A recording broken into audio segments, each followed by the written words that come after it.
Voilà le sujet. Suite au viol et au meurtre d'un jeune enfant, le coupable est condamné à mort.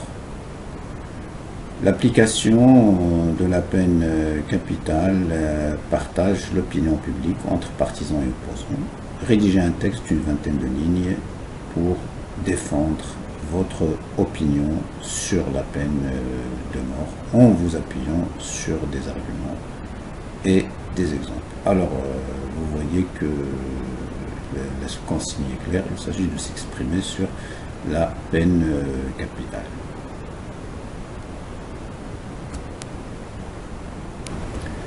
Passons maintenant à la méthodologie. Alors pour l'introduction, on va commencer par des idées générales. Par exemple, un aperçu historique.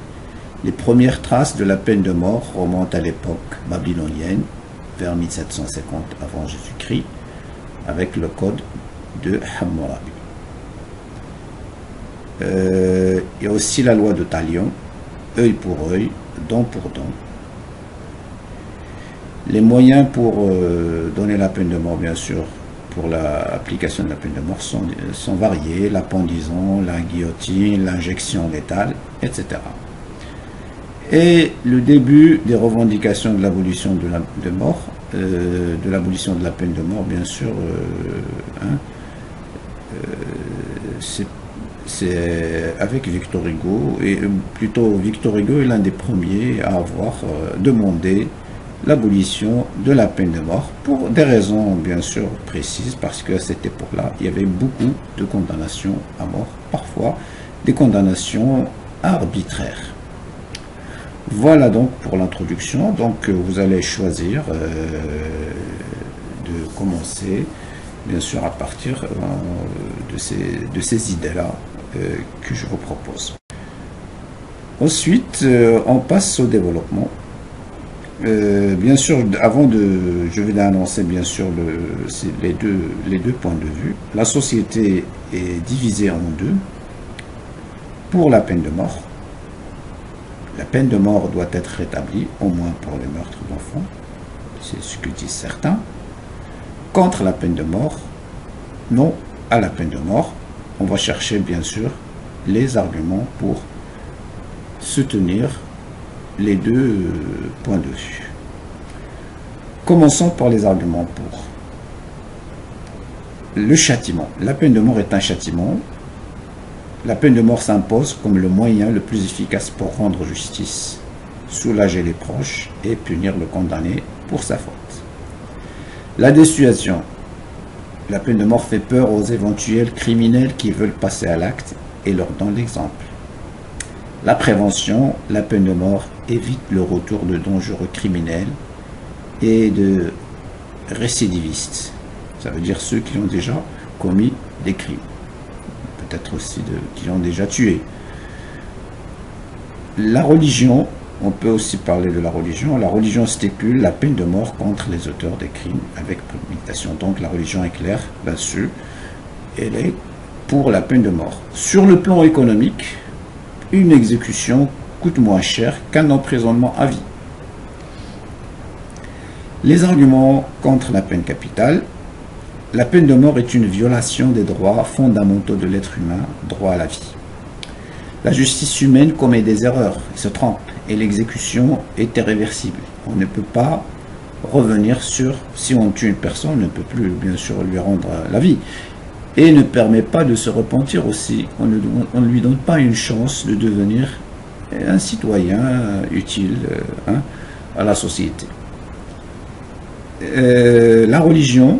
Là aussi, la religion incite à pardonner pour être récompensé par Dieu et à payer une rançon au lieu de tuer. Donc, on voit que la religion, même s'il n'interdit pas la peine de mort, mais quand même, elle incite à pardonner. Donc, le pardon est mieux que la peine capitale. La peine de mort fait souffrir, comme l'a bien montré Victor Hugo dans le roman.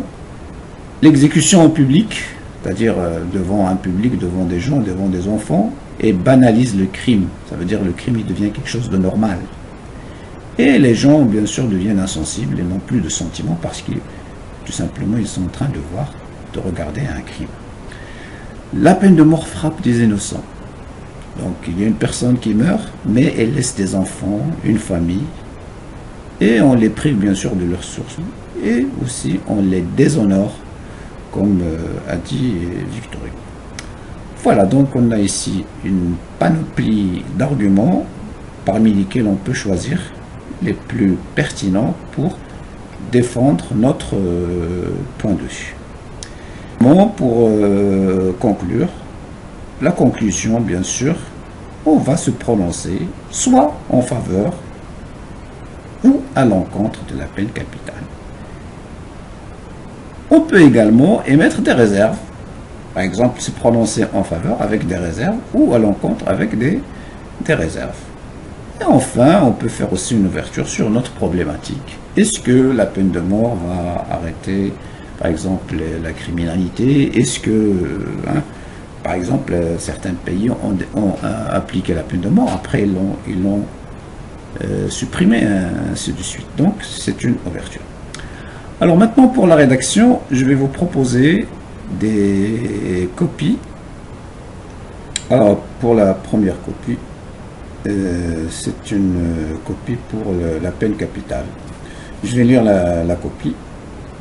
La majorité des nations du monde a opté pour l'abolition de la peine de mort. Cependant, plusieurs nations appliquent encore la peine capitale selon certaines conditions.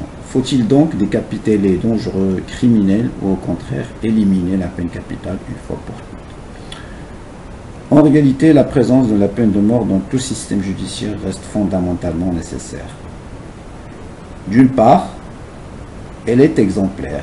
Effectivement, c'est une peine qui donne parfaitement l'exemple au peuple et dissuade les autres de commettre des crimes graves et atroces. Cela aidera énormément à réduire le taux de criminalité dans la société.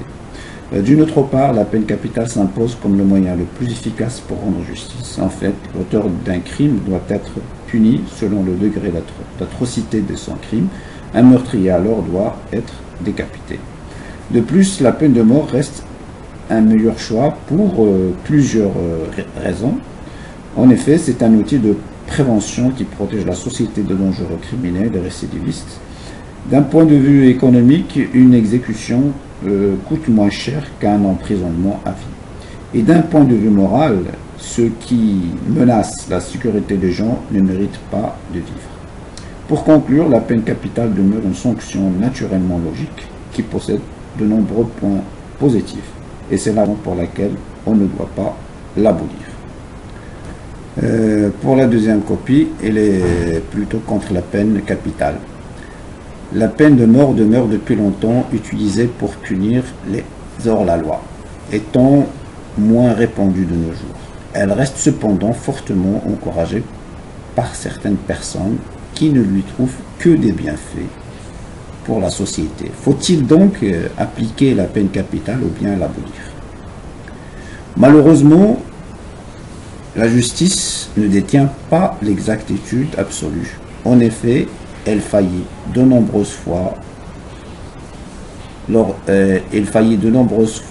des délibérations à la vérité. La peine de mort étant irréversible, son application ne rend donc pas toujours justice et peut être induite en erreur. Autant le droit de vivre à de pauvres innocents. De plus, la peine capitale constitue une horrible torture morale. Effectivement, le condamné à mort s'emprisonne inconsciemment dans l'obsession de connaître le lieu et le moment de sa mort, ainsi que l'attente douloureuse qu'elle occasionne. Enfin, l'exécution entraîne également des conséquences très néfastes. La famille du condamné se retrouve privée d'une bonne partie de ses revenus financiers. L'application de la peine de mort pourrait également encourager la progéniture du condamné à sombrer dans la criminalité. Pour conclure, la peine capitale ne permet pas de rendre justice et constitue uniquement une pratique barbare mise en place par une société dépassée. il est fortement conseillé de la supprimer. Au lieu de réfuter, hein, on peut mettre supprimer. Donc il est fortement conseillé, bien il est fortement primordial de la supprimer. Voilà, je vous remercie et à une prochaine vidéo.